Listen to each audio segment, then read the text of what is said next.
Alcançar você essa noite com uma palavra maravilhosa. Abra a palavra do Senhor aí em 2 Samuel, capítulo 6, a partir do versículo 1. Deus tem uma palavra no seu coração, Deus tem um conforto para o teu coração. Que a palavra do Senhor possa ir de encontro à tua vida essa noite, em nome de Jesus. 2 Samuel, capítulo 6, versículo 1 ao 11. Fala que Davi traz para Jerusalém a arca. Tornou Davi a juntar todos os escolhidos de Israel, em números de 30.000. Depois, se com todo o povo que tinha consigo, partiu para Baalá de Judá, para levarem de lá para cima a arca de Deus, sobre a qual se invoca o nome do Senhor dos Exércitos, que se assenta acima dos querubins. Puseram a arca de Deus num carro novo e levaram da casa de Abinadab, que estava no outeiro, e Uzá e Aiô, os filhos de Abinadab, guiavam o carro novo. Levaram-no com a arca de Deus da casa de Abinadab, como estava no outeiro, e Aiô ia diante da arca. Davi e toda a casa de Israel alegravam-se perante o Senhor com toda sorte de instrumento de pau de faia, com harpa, com altérios, com tamborins, com pandeiros e com cimbalo. Quando chegaram à eira de Nacon, estendeu Uzá a mão à arca de Deus e a segurou, porque os bois tropeçaram. Então a ira do Senhor se acendeu contra Uzá, e Deus o feriu ali por essa irreverência, e morreu ali junto à arca de Deus. Desgostou-se Davi, porque o Senhor rompera contra Uzá, e chamou aquele lugar Pérez Uzá até o dia de hoje. Temeu Davi ao Senhor naquele dia e disse: como virá a minha arca do Senhor? Não quis Davi retirar para junto de si a arca do Senhor para a cidade de Davi, mas a fez levar à casa de Obed-edom, o geteu. Ficou a arca do Senhor em casa de Obed-edom, o geteu, 3 meses, e o Senhor o abençoou e a toda sua casa. Aleluia, glória a Deus. Uma palavra maravilhosa, uma palavra que nos ensina algo muito importante. O povo de Israel estava em trevas, o povo de Israel estava em escuridão. Por quê? Porque os filisteus haviam tomado a arca da aliança. Ou seja, os inimigos filisteus haviam tomado a presença de Deus ao povo de Israel. Veja bem que tristeza para um povo que foi escolhido pelo Senhor, que foi escolhido para ser uma geração eleita, um povo para que representasse na terra a glória de Deus, a presença de Deus, a santidade de Deus. E ali os inimigos vêm e roubam a presença de Deus, roubam a arca da aliança deles. Então eles ficaram sem direção. E o texto fala que quando Davi assume o trono, ele resolve buscar a presença de Deus novamente, ou seja, a arca da aliança novamente. Veja bem que coisa maravilhosa. Davi se torna rei e quer trazer a presença de Deus novamente para o povo de Israel, para a nova cidade, para Jerusalém, para que o povo pudesse novamente adorar, para que o povo pudesse novamente crer que o nosso Deus é que cuida de cada um deles.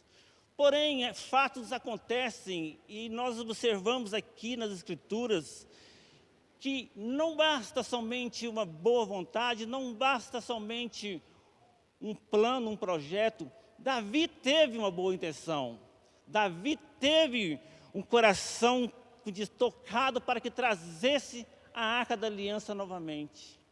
Mas Davi tentou fazer com suas próprias ideias, com seus próprios projetos, com seus próprios achismos. Ele tentou, assim, vamos supor hoje, ele fala que ele fez um carro novo para trazer a Arca da Aliança de volta. Veja bem, como se fosse hoje, pegasse um carro último modelo, de última geração, e queresse trazer a presença de Deus. Ou seja, Davi queria seduzir a Deus, ou, como diz isso, trazer para ele uma glória, dizendo assim: Deus, eu estou dando o meu melhor para o Senhor, para trazer a sua presença. Davi esquece que a glória de Deus e a santidade andam junto.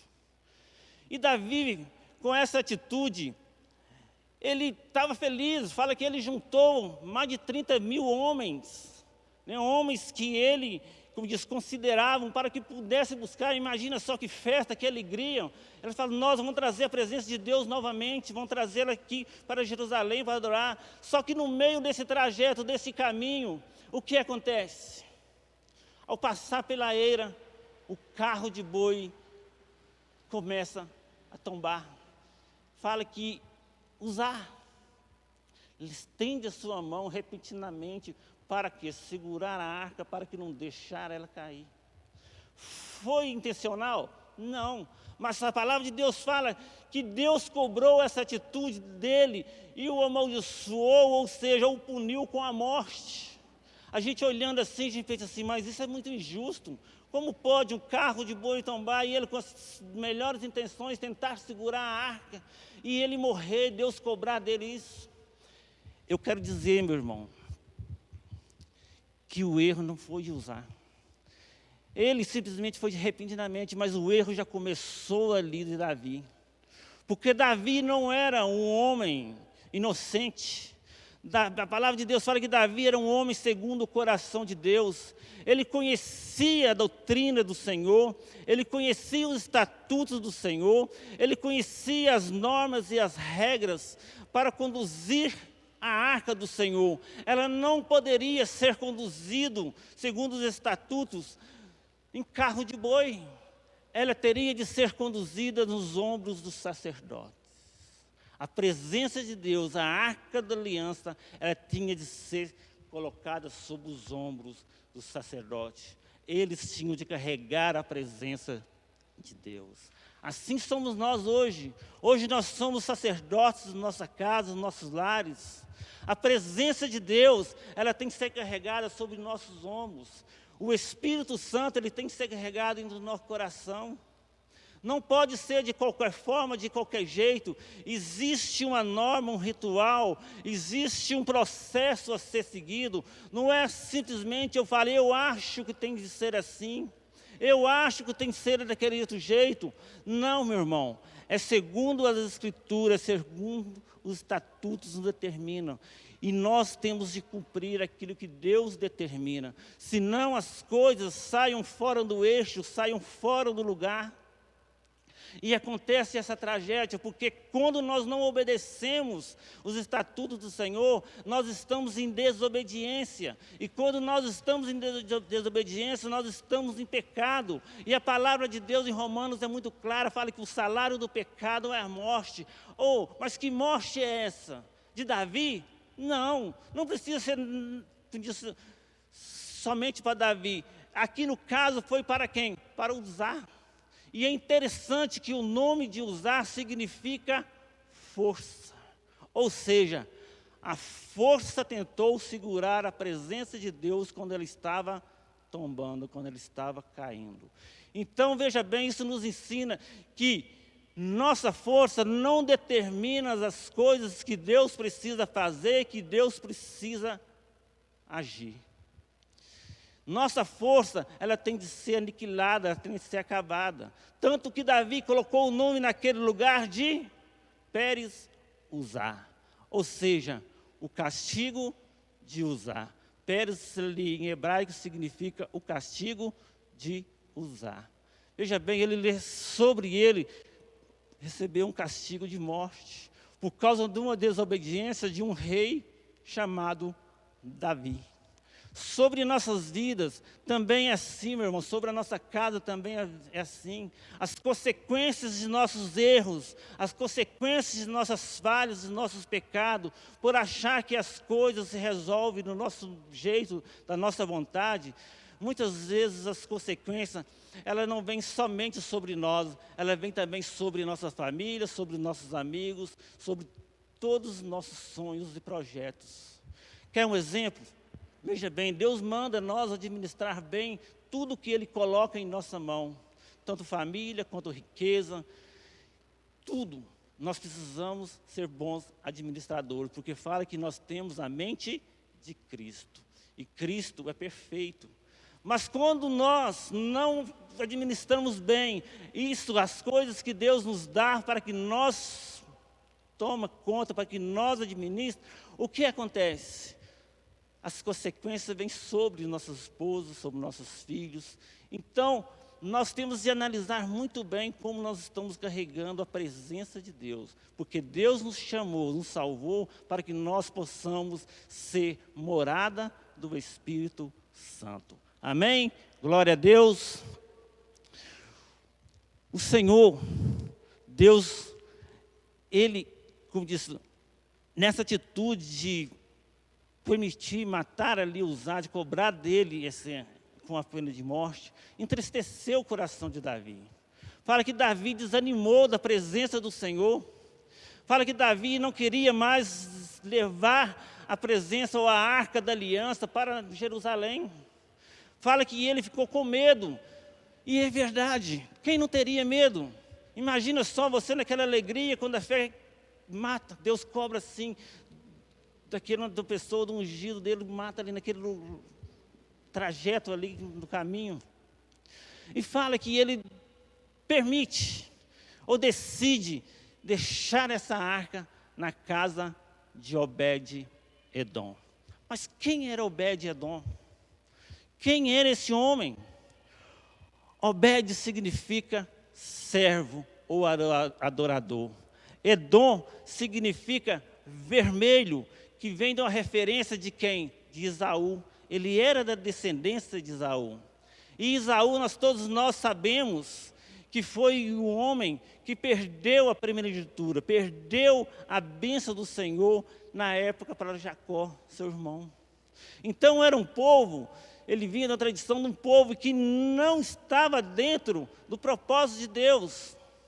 Mas Davi resolveu deixar essa casa na casa de Obed-Edom. E aí a gente vê um grande avivamento, um começo de um avivamento. Porque a presença de Deus, a arca de Deus, ela entra na vida de Obed-Edom e sua família. E Obed-Edom agarra essa oportunidade. Ele fala assim, eu quero a presença de Deus na minha casa, eu quero a arca da aliança na minha casa, mesmo sabendo que Deus tinha já matado Uzá. Imagina só, meu irmão, você sabendo que o nosso Deus Todo-Poderoso cobra as coisas irregulares, as coisas erradas, mas Obed-Edom, mesmo não sendo judeu, ele assume essa responsabilidade de tomar conta da arca da aliança. E o texto é bem claro que fala que a arca ficou na casa de Obed-Edom por 3 meses.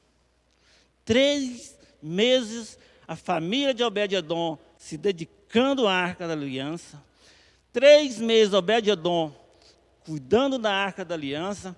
E o texto fala que Obed-Edom foi abençoado e toda a sua família, de tal forma que chamou a atenção de todos os povos daquela época.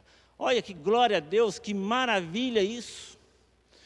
Uma família, um homem, por causa que tomou uma decisão, ele traz a presença do Senhor, e o Senhor agrada de estar ali na sua casa, e pelo jeito ele seguiu todos os estatutos, todos os projetos de como andar e como servir ao Senhor, ele e sua família. Isso nos mostra para nós também. Nós também somos um povo que nos chama de gentios, nós não somos israelitas. Nós não fomos chamados como diz, um povo escolhido na época. Nós, depois que fomos comprados e pagos pelo preço do sangue de Jesus. Aí que nós se tornamos cordeiros de Cristo. Aí que nós assumimos a presença de estar com o direito da salvação. Então nós era como se fosse Obed-edom. Nós resolvemos também um dia aceitar essa aliança, aceitar a presença de Deus em nossas vidas.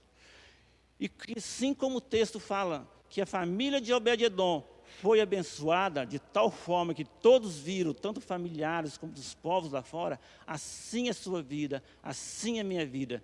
O povo lá precisa ver, os ímpios precisam ver que a glória do Senhor, que o poder de Deus na nossa vida faz toda a diferença. Por isso que nós somos um povo escolhido, uma nação santa, um povo que dá glória, um povo que dá aleluia, porque o nosso Deus é maravilhoso, o nosso Deus é que cuida de nós, é Ele que nos protege, é Ele que nos abençoa, é Ele que faz a diferença na nossa vida. Não adianta nós querer sermos como Uzá, com a força. Não adianta nós querer sermos como Davi, impressionar com o nosso jeito de pregar, ou o nosso jeito de falar, ou com aquilo que temos, ou o nosso carro, a nossa casa, ou nosso conhecimento. Não adianta querer impressionar Deus com isso. Deus não se impressiona com a força de nosso braço, com o nosso talento, porque o nosso Deus, Ele é o Todo-Poderoso. Ele é o todo, conhece tudo e todos. Ele sabe o que passa na nossa mente, Ele sabe o que passa no nosso coração. Ele conhece a minha vida e a sua vida. Antes que nós falemos uma palavra, Deus sabe já o que tem no nosso coração. Glória a Deus por isso. Maravilha isso.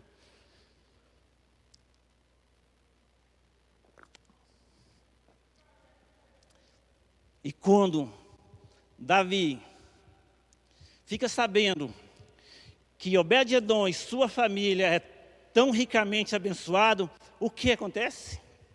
Fala que ele reanima os ânimos. Fala que ele se alegra novamente e desperta nele o interesse de buscar a arca novamente. Glória a Deus por isso, irmãos. O que isso nos ensina?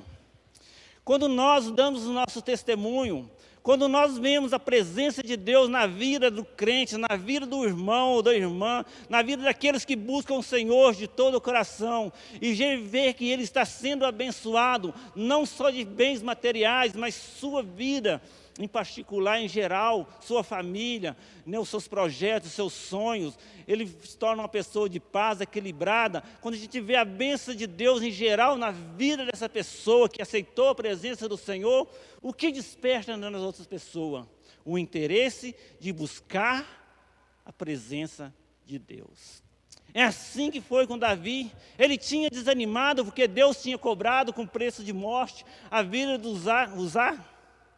Mas quando ele sabe que Deus abençoou ricamente a vida de Obed-edom, ele reanima e vai lá, eu quero buscar de novo, eu quero trazer essa alegria, eu quero trazer essa bênção para Jerusalém, eu quero trazer isso tudo de volta, e eu vou fazer isso.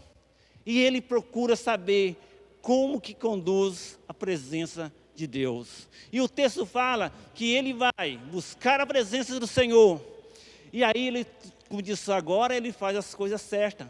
Ele leva os sacerdotes e coloca a arca no ombro dos sacerdotes. E o texto fala, mais na frente, quando aqui já no capítulo 12 em diante da história que conta, né, dessa bênção, fala que quando ele saía com a arca, a cada 6 passos, acontecia um sacrifício. Veja bem, como foi diferente. Antes colocou num carro de boi e queria tocar de qualquer forma, de qualquer jeito. Agora não, agora estavam certinho, porque a arca tinha que ser conduzida nos ombros dos sacerdotes, e fala que a cada 6 passos acontecia um sacrifício para o Senhor. Ou seja, uma oferta para o nosso Deus. E nossa vida? Será que cada passo nosso, nós temos sacrificado alguma coisa, cada passo nosso com a presença de Deus, na presença de Deus, nós temos sacrificado algo ruim na nossa vida. É assim que tem que ser na minha vida e na sua vida. Quando carregamos a presença de Deus, nós temos de sacrificar aquilo que já mais não traz a presença de Deus na nossa vida. Aquilo que não edifica mais a nossa vida, precisa ficar para trás, precisa morrer, precisa ser eliminado da nossa vida. Nós precisamos cada vez andar com o Senhor, ser mais santificado, ser mais purificado. É assim que Deus quer a minha vida e a sua vida. E é interessante porque a gente pensa assim, mas a presença de Deus estava na casa de Obed-edom, é fácil. Não, irmão. Em 1 Samuel, capítulo 5, versículo 8, conta uma situação que é muito parecida, porque a presença de Deus, a arca de Deus também, já tinha passado no mesmo lugar. Agora é a segunda vez que a arca de Deus passa. Você está me entendendo? E o que aconteceu da primeira vez? Fala que quando o povo levou a arca do Senhor, eles levaram de qualquer jeito, enfiaram ela em qualquer lugar. E fala que vieram pragas de rato, vieram tumores sobre os povos, a tal forma que as pessoas ficaram tão desesperadas que começaram a clamar ao Senhor como se sair daquela maldição.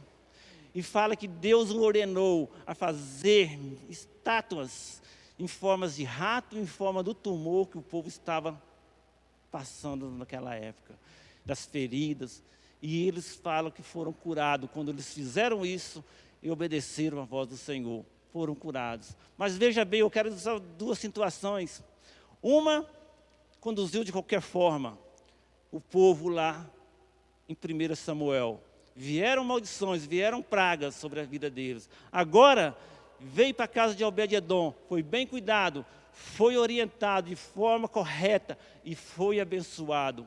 Eu quero dizer para você essa noite, meu irmão, não basta somente a presença de Deus na sua vida. O que manda é o que você faz com a presença de Deus na sua vida. Como você tem tratado a presença do Espírito Santo na sua vida? Será que você tem seguido os estatutos corretamente? Ou você tem tratado Deus de qualquer forma? Julgado num canto lá, fala, Deus, quando eu quiser eu vou lá e oro ao Senhor e busco ao Senhor. Quando eu estiver precisando de algo, eu vou lá e te chamo você como empregado, como meu servo, para você me servir que é aquilo que eu preciso. Ou você tem realmente adorado ao Senhor com a sua vida, com suas atitudes, com a sua boca, a sua oração, buscado a palavra do Senhor, orado, jejuado. Você tem trazido isso para a sua vida e para a sua casa? Eu quero dizer para você essa noite, para encerrar, a sua atitude é que determina o que Deus vai fazer na sua vida. Você quer ser bênção? Você quer ser um abençoador? Você quer a glória de Deus, a Shekinah de Deus na tua vida? Então aprenda a servir ao Senhor como a Escritura manda, como Deus determina, em nome de Jesus. A prosperidade do Senhor é para aqueles que aceitam e gastam tempo com Ele. Que você possa desfrutar da presença do Senhor, meu irmão, minha irmã. Que a glória do Senhor, que você a glória do Senhor possa alcançar a sua vida. Que você possa ser um ministro do Senhor e a sua casa ser uma igreja do Senhor, em nome de Jesus. Onde os povos possam ver, onde a sua família possa ver, onde os seus vizinhos possam ver, os seus colegas de trabalho possam ver a diferença de Deus na sua vida, porque você tem buscado ao Senhor de todo o coração e Ele tem se agradado de ti. Creia nisso, meu irmão, creia nisso. Deus te chamou para ser bênção, Deus te chamou para ser abençoador, Deus te chamou para levar a bênção dEle, levar o Espírito Santo sobre o seu coração, sobre os seus ombros. Você é responsável por aquilo que Deus quer te abençoar. Não impede da bênção do Senhor sobre a sua vida, em nome de Jesus. Fecha teus olhos um momentinho. Vamos agradecer a Deus.